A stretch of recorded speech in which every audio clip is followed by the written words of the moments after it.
Hi guys, and welcome to a new video and the last video of 2024 on Sonal's Life. Now, we just had, I think like a few days ago, my review of the Road to Tokyo Dome, and that was officially the last New Japan show of 2024. However, I am back now for the last video of the year to talk about New Japan in 2024 as a whole. I'm going to look at the ups, the downs, some of the big moments from this year, and sort of give you my MVP, LVP, and sort of a one-word sentence for the entire year. To say it's been a roller coaster has been the least of it. It has been up and down. There's been people leaving, people coming, debates, especially at the start of the year, a lot of doom and gloom. So we're going to go straight from January all the way to December and have a look at New Japan 2024 review. So let's get going. Like always, we started the year with Wrestle Kingdom 18. This was a very interesting card with great matches from the start to end. We saw David Finlay beating Will Ospreay and Jon Moxley for the Global Championship. Tetsuya Naito defeated Sanada to reclaim the IWGP World Heavyweight title. El Desperado beat Hiromu. Hiroshi Tanahashi ended Zack Sabre Jr.'s year-long reign. And we had some really good matches mixed in with that. It seemed quite promising. However, as most people will know, that the months following this I was personally fine with it, but there was a lot of ups and downs. So we saw a lot of people leaving within the first few months. So I think from January to March, we not only saw Will Ospreay leaving, the shocking departure of the Rainmaker Kazuchika Okada, but we also saw Tama Tonga, Tanga Loa and Hikuleo leaving. And this already was huge because not only have you lost two guys who are at the top of the company, the main card championships, but you've lost three major players of the tag league. So obviously, Hikuleo was teamed with ELP and he was a former Strong and IWGP champion. You've lost Gorillas of Destiny, the OGs, Tama Tonga and Tanga Loa. And similarly, Tama Tonga had been doing a lot in the singles, so like in the open weight division. So it was very tough. And we also had a lot of, I don't want to leave this for later, but it's sort of the first half of the year, a lot of outsiders coming in. So we saw Nick Nemeth, aka Dolph Ziggler, beating David Finlay for the Global Championship. And then we saw he who should not be named, Matt Riddle, winning the New Japan Television Championship. Now, both of these guys had very different reactions. Nick Nemeth initially seemed quite positive compared to Matt Riddle. We all know why that is. The problem came with the lack of presence within Japan. Okay, New Japan has quite a lot of belts. However, we need some of the top champions back in the company. It seemed like they were trying to use these names for big spots, some of them hitting better than others, or to try and please other companies or get Western fans. However, this wasn't something that had hit well with New Japan fans, which is not surprising because of the past history that we've seen with outsiders who are not signed to a New Japan contract getting the title and basically holding it hostage. I'm not going to mention names, but one of them does it again later in the year. So this obviously, very quickly, both men lost the titles again, and it sort of felt like New Japan was a bit of a panic. After losing some of the top guys who we are used to seeing in these big tournaments, the New Japan Cup happened. Now this seemingly was going quite well. We had a lot of excitement going forward. And then they had injury that took David Finlay out, so we had Hiroki Goto versus Yota Tsuji. And so Yota Tsuji won the New Japan Cup, which was something we all wanted. He had, on his return, he had challenged Sanada for the IWGP World Championship and had lost. So this seemed very interesting. This was now the chance for Yota Tsuji to challenge his Los Ingobernables de Japón leader, Tetsuya Naito, which he ultimately lost again. Now, the reason that this brought up something was the inability for New Japan to seemingly push the new stars. We had the Reiwa Musketeers, Uemura, coming back and making huge splashes, but nothing had been capitalised on. Narita had been sent to House of Torture, and once you go to House of Torture, your career is basically gone. Shota Umino was being compared to all these people, but never living up to expectations. Was he Hiroshi Tanahashi? Was he Tetsuya Naito? Who was Shota Umino? And then you had probably the most promising guy, Yota Tsuji, now on his second unsuccessful challenge for the IWGP World Championship. if you weren't gonna have him win, why not have Hiroki Goto challenge? Someone who is used to, more than used to, winning big tournaments and then not getting the big prize. So that was a very interesting time. Now, we had a break from all that uncertainty when we had the Best of Super Junior. For me this year, the Super Junior or the Junior division has been the strongest it's been in a long time. We saw some huge names from some huge companies. So along with the regular New Japan guys, we had Dragon Dia from Dragon Gate, we had Hayata from Noah, we had other people. And this was, I guess, a really good way to make up because there was a lot of injuries. We saw Yo wasn't in the tournament. Taguchi missed his first Best of Super Junior tournament in what seemed like forever. But it was still really good. You had a lot of new talent. You had the upcoming guys. In the end, we saw Taiji Shimori and El Desperado get the top of the blocks. Now, while the heavyweight division we'd always criticised for not pushing the younger talent, you could say the same about the junior division. However, this worked well because Despi and Ishimori are still in their prime. And it saw El Desperado get the win. And I think around this time, the Super Junior tournament really had people more positive because there had been a lot of grievances over the past few months, for the first 4 or 5 months of the year. But it seems like New Japan was still on the route of testing things. They were still unsure of what to do after the mass exodus of some of their biggest stars. One of the biggest things that we saw was obviously Jon Moxley beat Tetsuya Naito for the World Heavyweight Championship. Now, I'm going to put my hands up here, and when people were being very negative about it, I had high hopes. I said, Jon Moxley loves New Japan. Jon Moxley loves the company. He is going to be there defending it. However, it became so second rate. It was almost forgotten about when we were in AEW. Here in Japan, we didn't have the top championship. And so when Forbidden Door came and Naito won it back, it felt like Moxley had wasted his reign. Naito wasn't in the best shape. His knees were barely hanging on, and it was one of the reasons we thought that Naito dropped the belt in the first place. However, then just to have him pick it up again showcased that New Japan realised how little the fans were caring for this. Even the fans in Japan, they loved Jon Moxley, but him not being there was too much for them. It's fine, we've seen it in the past with the United States Championship. Moxley, Kenny took it. Similarly with the Tag Championship. But to not have the IWGP Heavyweight belt there, and for Moxley really to not add any prestige, it was disappointing for me, but it was almost like a cementing that New Japan were very confused. They could have easily had Naito drop it to Tsuji if they needed something to help push it, but they didn't. After that, I think this is sort of when things started to change. Similarly, as we had a bit of issues in the heavyweight division, the junior division, while having an amazing Best of Super Junior tournament, wasn't the best. We saw short reign after short reign. So Desperado had a short reign, followed by a short reign by Sho. We don't talk about that, which obviously led to an injury to Yo, which was then followed by another Desperado reign. However, things seemed to change at the New Japan Soul Show when the world, and especially me, rejoiced over Doki pinning El Desperado to win the IWGP Junior Heavyweight Championship that he still holds now. Now, this I think was the turning point of New Japan realising that they need to look to the younger guys, give them a push.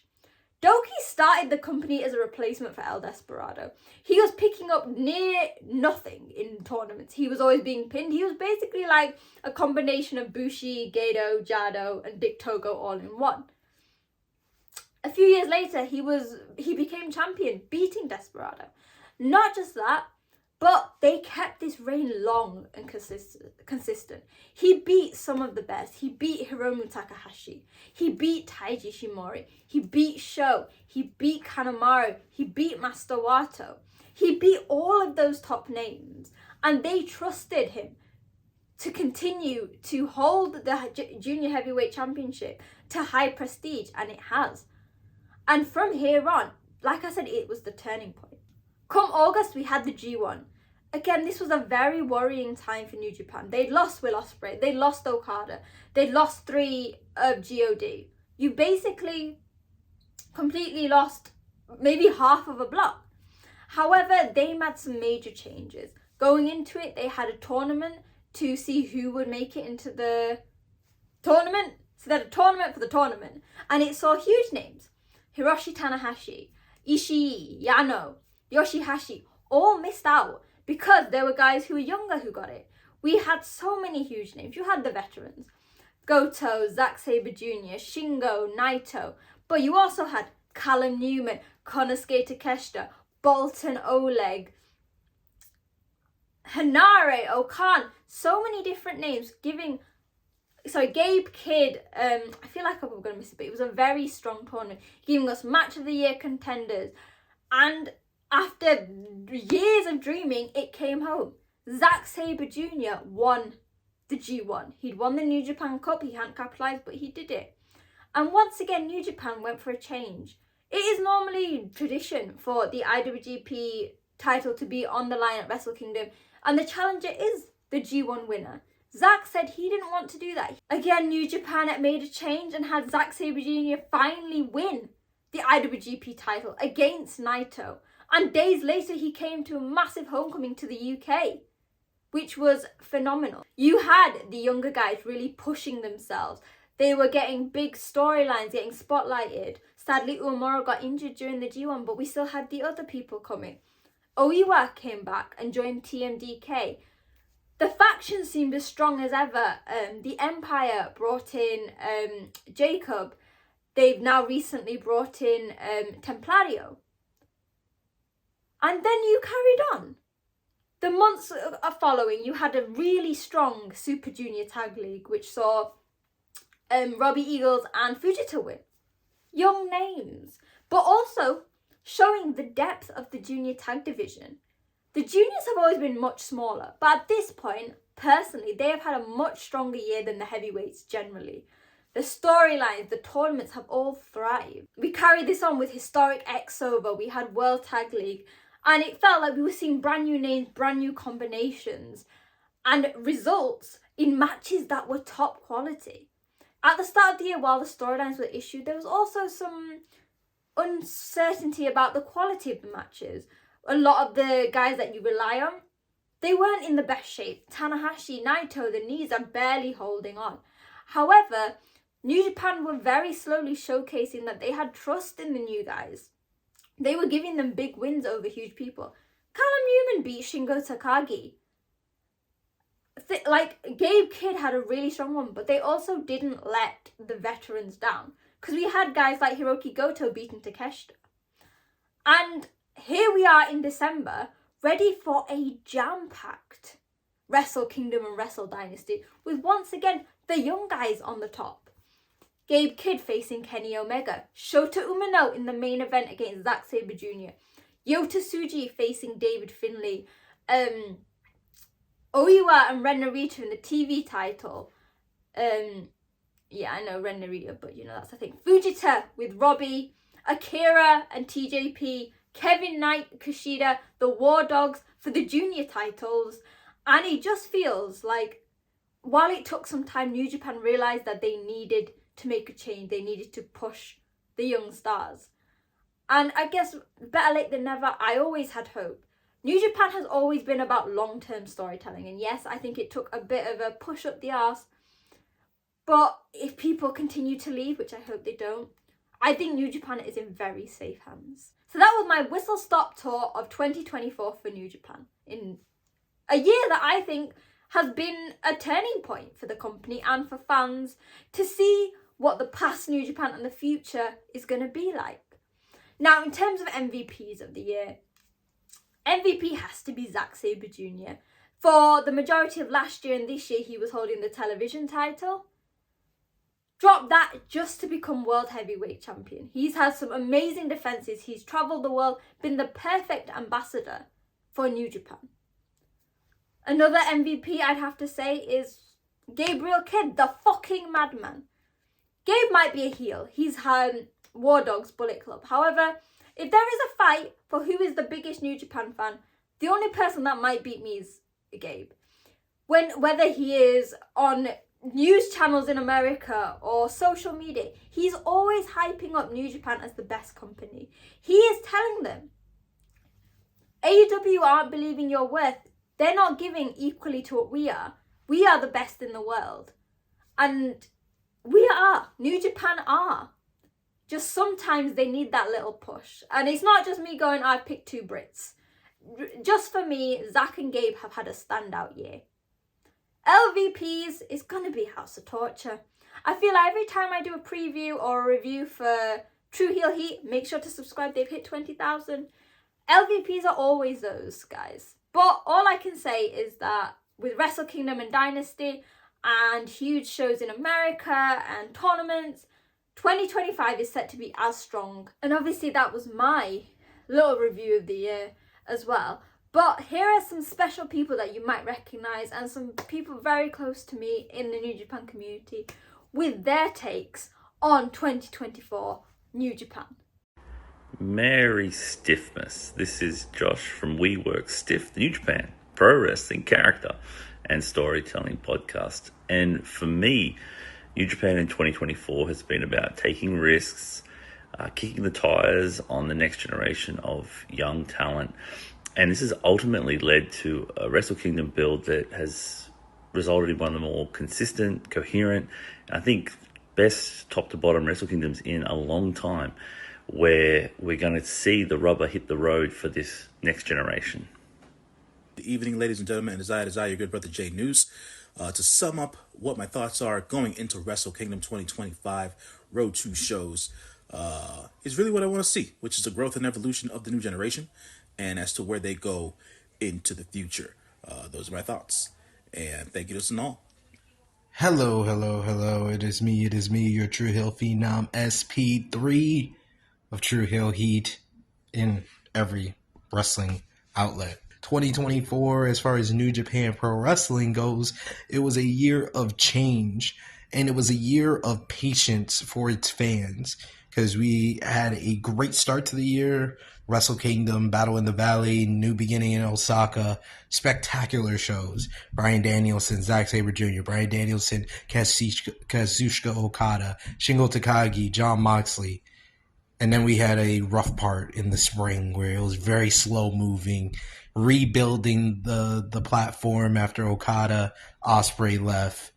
But we made it through. The summer, things picked up in the G1. Zack Sabre Jr. brought it home. Zack Sabre Jr. wins the IWGP World Heavyweight Championship. King of Pro Wrestling was awesome. Power Struggle was a banger. So it was a year of change, a year of patience, but our patience ran through as fans.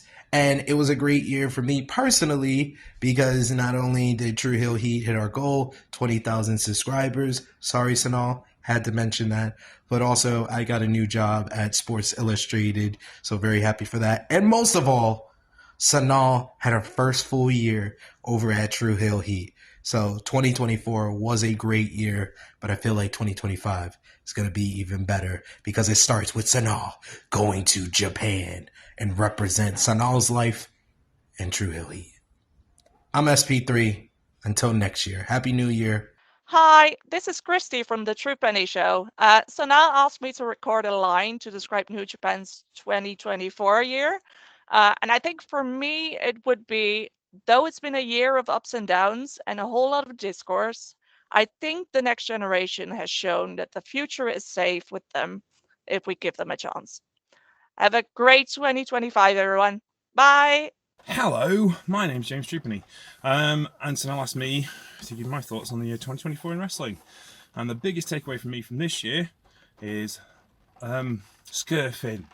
The return of a good scurfing in pro wrestling, specifically in Japan.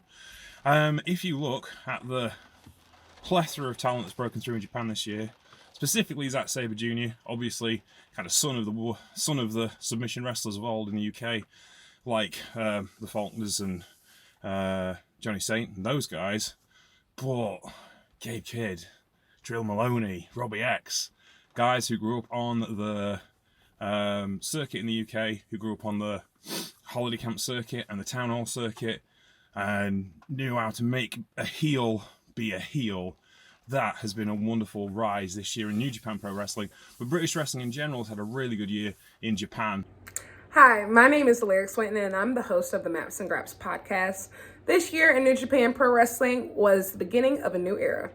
So that was their take, and obviously these guys are all amazing New Japan fans, content creators, so you should follow them. So that was me blabbing on for over 15 minutes. Now it's your turn.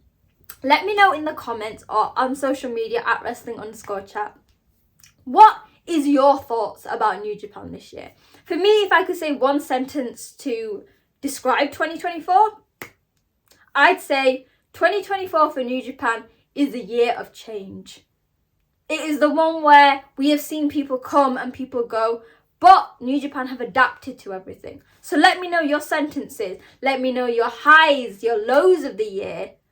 Make sure to hit like, share with your friends, and hit subscribe. This is my final video of 2024. However, the next one will obviously be the Wrestle Kingdom and Dynasty preview. However, when they come out, I will be in Japan for Wrestle Kingdom. I'll be watching the press conference live, the January 4th and the January 5th. So make sure to hit subscribe, follow me on social media to stay up to date for everything that happens there.